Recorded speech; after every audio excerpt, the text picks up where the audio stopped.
ਆ ਦੇਖਿਆ ਜੀ, ਹਾਂ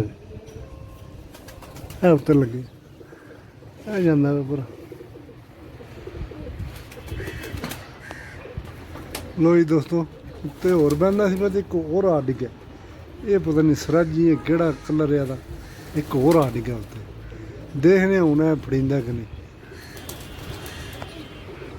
ਲੋ ਜੀ ਦੋਸਤੋ, ਲੱਠਾ ਸੱਟ ਲਿਆ ਇਹਦੇ ਵਿੱਚ।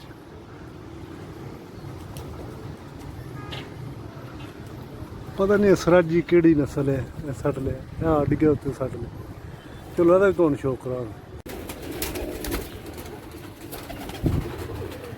अस्सलामुअलैकुम।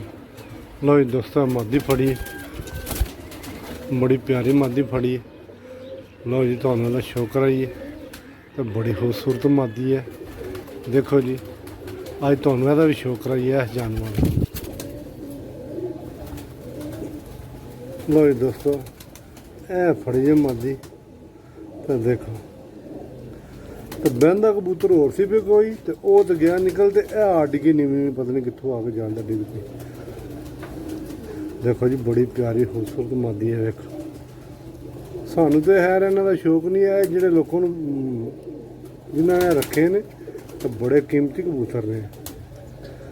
पता नहीं जी कि है तो कि इन्हों के पार्क होंगे। देखो देखो जी असी आने जी फलाना जी पार्क होंगे। देखो इन्हों के पार्क होंगे ठीक ने। देखो देख लो इन्हों का तो बहुत वधिया पार्क होंगे। देखो जी किस तरह का पार्क होंगे वधिया।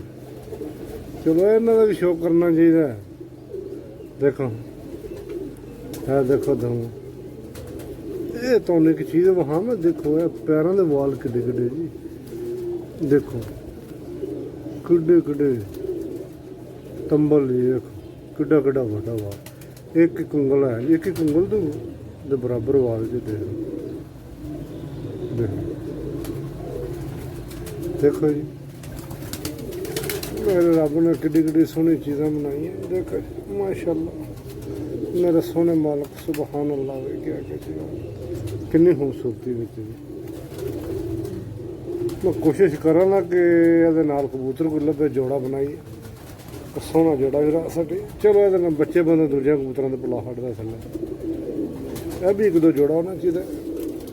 देखो जी देखो बड़ी सोहनी मादी है जी।